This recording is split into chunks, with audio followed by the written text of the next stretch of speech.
if you've been finding things tough at the moment, if you've been struggling to feel like life is beautiful, then go no further.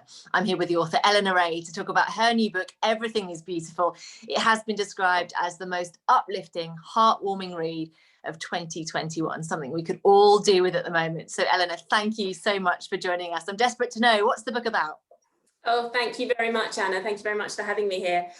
So the book is Everything is Beautiful, and it's about an artist who turns to hoarding when her best friend and boyfriend disappear.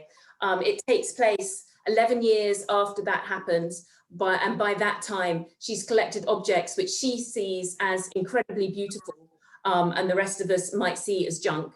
And she's filled her house with them to the point where she's completely overwhelmed by it all. But she loves these objects so much because they remind her of the people that she's lost. So the book it's mainly about her. Her name is Amy Ashton, and her struggles. It's also a mystery. So it goes into what happened when these people disappeared. And that's all prompted when a new family move in next door. I think we're all finding that that neighbours are becoming more and more important at the moment. A new family move in next door. They have two small boys. One of them knocks over some of her precious possessions, which she is devastated by, but it uncovers a clue to the past that makes her question whether she really was abandoned at all. Wow, I can't wait to unravel that mystery. And yeah, do you know what? With so many of us having COVID clear outs at the moment and trying to sort the junk from the stuff, from the sentimental bits and bobs, I'm sure most people can empathise with that at the moment. So if you don't mind me asking, what inspired the book? Are you a hoarder yourself? So I'm not a hoarder, although my husband might disagree. It was actually inspired by my toddler son, Teddy. When I was pregnant with my second child, I think he could sense that changes were afoot. I was too big to lift him up properly, and he wondered what was happening to my belly. And he started collecting things. He'd go to the park and he'd come back with a lot of daisies, some empty water bottles, some sticks, and he'd really treasure those objects. And I think it's because he could sense that something was changing and there was something he couldn't do anything about. But by collecting objects, which in a way never change, although the daisies wilt, it kind of created that sense of security. And although the book is about someone very different to a toddler, she has a decent job, she works in financial services, she commutes to work every day. I think that same instinct to hold on to things that can't leave you, I think that's very much the same. Yeah, I think most people can relate to that in some way or other, of course. And you mentioned having two children. I happen to know you have a day job at the moment. We're on lockdown. It must be very difficult juggling them all. I mean, when you sit down, is it hard to find inspiration, or do the words just come rushing out?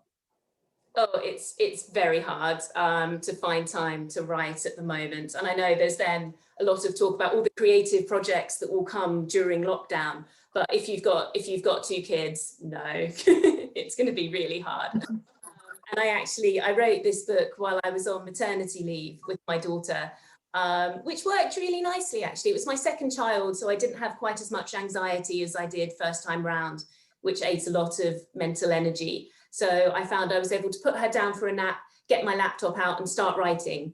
And that was brilliant. It meant I didn't procrastinate too much. I knew I had an hour. I hoped I had an hour.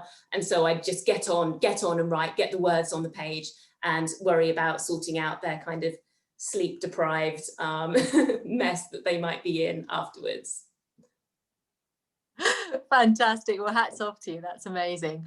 And I mentioned the book's been described as so uplifting, certainly something, as I mentioned, we could all do with right now. Are you hoping to lift a few lockdown spirits? I really hope so. I think reading is one of the things that people can do when they're on their own, and can do from home. And I think it's really nice when there's a book that you do what you're doing alone, but it's connecting you to people. It's not physical people, you're able to physically give a hug, but you get that same sense of connection. And I think in a book like this one, it's that connection and that a feeling that people at their essence are kind, and that really we're better when we're together. And I really hope we can be soon. Yes, me too. And of course, that's been really top of mind, hasn't it? With the sad passing of Captain Sir Tom Moore. I spoke to someone actually who interviewed him, and he said the last thing he said to me was, he said, smile at people, because you never know how that may change things. And of course, we might not be able to physically smile at people at the moment, but we can smile through screens. And I'm sure that smile, that feeling, the essence of a smile comes through the pages of the book as well. What would you say to anyone who is really struggling at the moment? Oh, I think be kind to yourself. It's tough at the moment. Don't put too many demands on yourself. Amy, my character, she hoards and she judges herself for hoarding. It's not who she wants to be, but it's because she's been through this trauma. And it takes time. It takes time to recover. It takes time to heal. And it takes getting to the truth of the matter as well. So I think just take it on yourself. Don't put too much pressure. Don't put more pressure than you have to on yourself, especially in times like these. Yeah.